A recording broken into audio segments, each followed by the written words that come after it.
When you hear the word South Asian, what comes into your mind? Being a mad geek?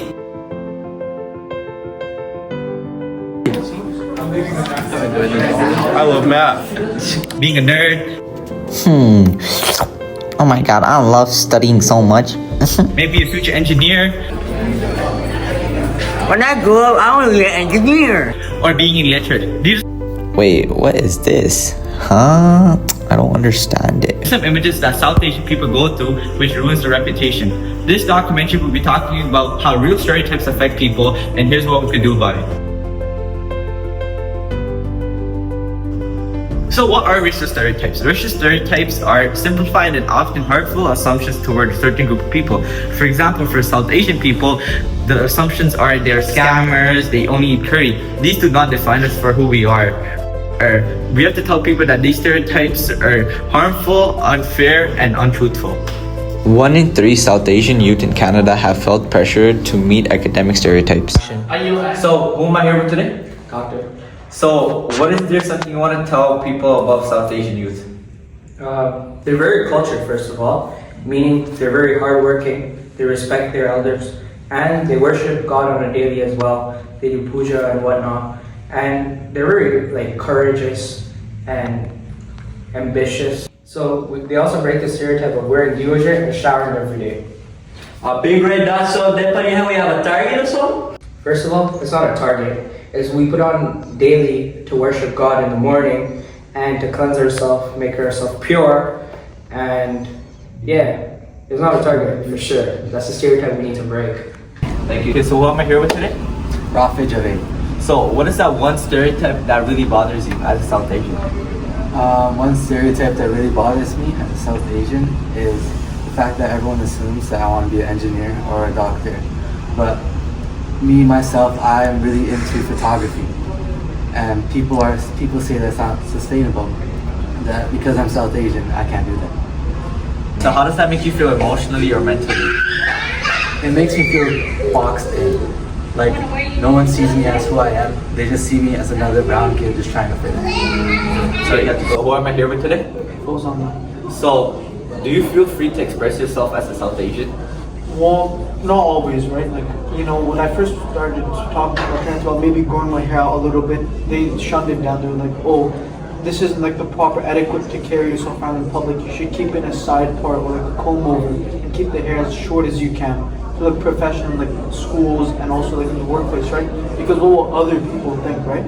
But then as I got older and as I started seeing other people just like me, I started noticing about how they started getting braids, mullets, even buzz cuts with designs at the neck, right? So I think hair is one of the best ways you can express who you are from the inside, and what type of person you are.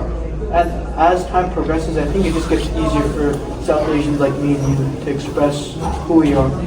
So, who am I here with today? Happy Priyansh. I'm a grade 11 student at West Humber C. Alright, so do people ever assume that you're good at math just because you're South Asian? Yeah, definitely all the time. People think I've been solving equations since I was a kid or something. But that's not even true. My best subject is math. I really enjoy English. I really enjoy reading, writing, and expressing myself through thoughts, writing my words. I don't do too good in math, and when I receive a bad grade in math, the teachers and my fellow students look at me funny and they criticize me.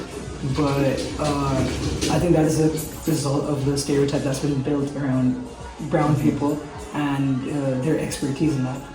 But I think we really need to break that stereotype because there are so many kids like me out there that don't have a passion for mathematics or STEM in general and can do better in fields that are not limited to becoming a doctor or an engineer. Alright, thank you for your insight, sir. My pleasure. This isn't just about feelings. Stereotyping limits opportunity, it also erases identity and blocks a lot of dreams. Less than 3% of lead roles in Canadian media are played by South Asians, despite being 7% of the population. The critical race theory teaches us about how racism is not just individual, but is actually embedded into system. For example, our schooling system, our hiring system, and the media.